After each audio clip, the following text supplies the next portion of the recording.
Here with head coach Erik Johnson for BC women's basketball. Coach, it's a pleasure to have you. Thank you for joining me. It's good to be back, talking hoops after a couple weeks off, just getting ready for next year. So let's talk about last season and talk about how it was for you to be a head coach back at Boston College. We'll talk about the record a little later, but just your experience here, your relationships with other coaches, and just the atmosphere here at Boston College. Yeah, well, the reality is this is my dream job, and so being able to come back here, I still joke. I check the nameplate on the door to make sure there wasn't an error. They're going to still let me come to the office. It's an unbelievable campus.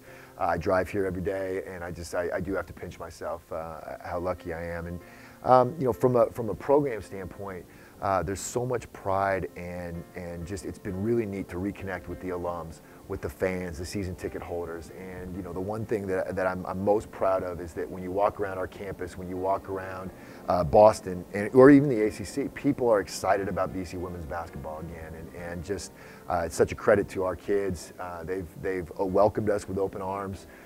They believe in Boston College. They know they're playing for something bigger than just themselves. They care about their academics. I hear from their professors what a great job they're doing in class, and it's just an amazing atmosphere that I'm lucky to be a part of. Let's talk about this season. You started off with a great non-conference schedule, big wins over Rutgers, big win over BYU. Then the ACC schedule came in, a lot of tougher opponents.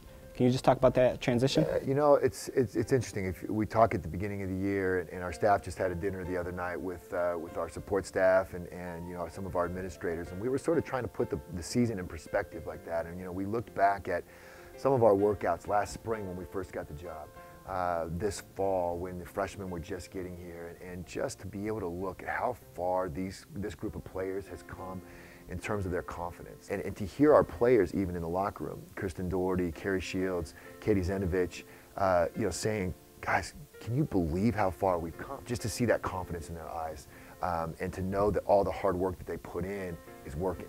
And what we try to do is be able to show them that you're on a path. So I think, again, there's an energy around these kids that they know what we've accomplished, and they know it's just a start, but that we're going to go somewhere. Talk about the maturity for your players, especially Katie Zenovich, who from her freshman year to going to be a senior, she's grown and become a sensational player. Katie is one of the hardest working, toughest, just her motor never stops. Every drill you watch in practice, she's a dream to coach. Right now, what Katie's had to learn is that confidence, that poise, how to slow down, how to make a read, because she wants to do everything so hard. And so it's been really fun to watch her be able to take a deep breath, make a read, fake a pass, throw a great, and so just that maturation for her, Kristen Doherty, she does everything for us. And there's not one thing that I can say, Kristen, this is what we need you to do. No, we need you to bring the ball up the court against the press, defend the best player, rebound, defend inside, defend on the perimeter, switch screen. She does everything. And so to see her emerge into that leadership role where she knows she can really put the team on her back at times was really, really fun. And then Nicole Boudreau is a freshman along with Alexa Coulomb, and just watching their maturity, throughout the year. It's just, it really, that's what's fun about coaching. That's why we're in it. And people who are in this business for the right reasons, that's why they're in it, is that it's just, I can see your passion for these kids. I know that the people around BC feel the same way, and our staff, certainly feels like that, and we're really proud of them and can't wait to get the next step. How do you replace a player like Carrie Shields? You don't. We've got, obviously, our players have this horrible habit of graduating, and we have to keep recruiting new ones. What you hope is that Carrie's leadership, her legacy, that a kid like Nicole Boudreau was able to gain so much experience from just having a year with Carrie. And when you talk to Nicole, she'll say specifically what she learned, just even watching Carrie's footwork, but how she approaches practice, just the way that she goes about her business, the training room, how she eats, how she takes care of her body. Carrie led our team and created a culture around here and helped us create a culture this season in ways that those will carry far beyond the minutes that we have to replace, the points that we have to replace. But look, we've got lots of good players. We've got shooters, and you can never have another Carrie Shields. But hey, we're going to need to make some adjustments. There's some minutes to be had for some people, and like I said, I'm excited to see in the gym today who wants those minutes the most. What's your plan for the off-season workouts, for the preparation for next year, especially? Look, we need to get stronger. We need to get tougher. We need to be a better rebounding team. There's a few things we did well this year. We were the lowest turnover team in the conference. We were the highest assist to turnover ratio team.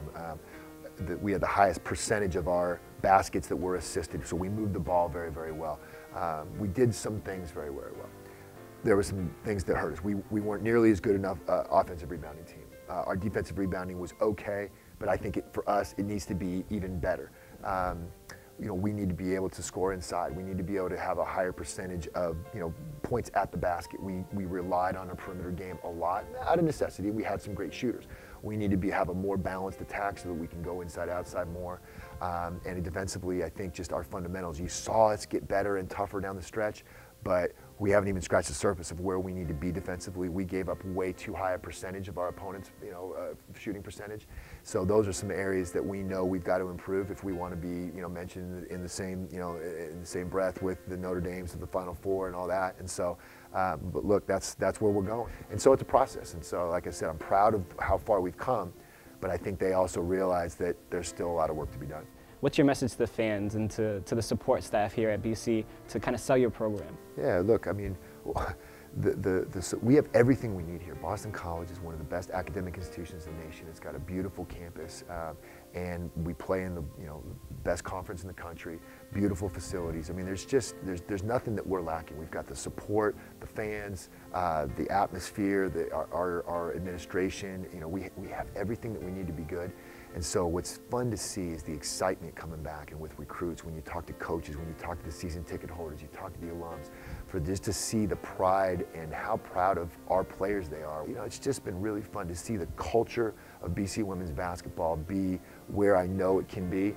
And now we're just going to keep trying to raise that bar, and stepping up to the next level. There's no question that we can be a Sweet 16 team very quickly, and hopefully take it to where BC has not been and be a Final Four team. And so, look, we're going to go one step at a time, and we obviously have work to do and keep getting better. But the passion and just the attention to detail that I think is going to take to get there has been established, and now it's just day by day. Well, I know your enthusiasm and your excitement for the program is going to definitely help this program as well. Appreciate the interview, Coach. Appreciate your enthusiasm too. I love you're a big part of this too. So thanks for all you do for us. I appreciate it. Appreciate it. Thank you.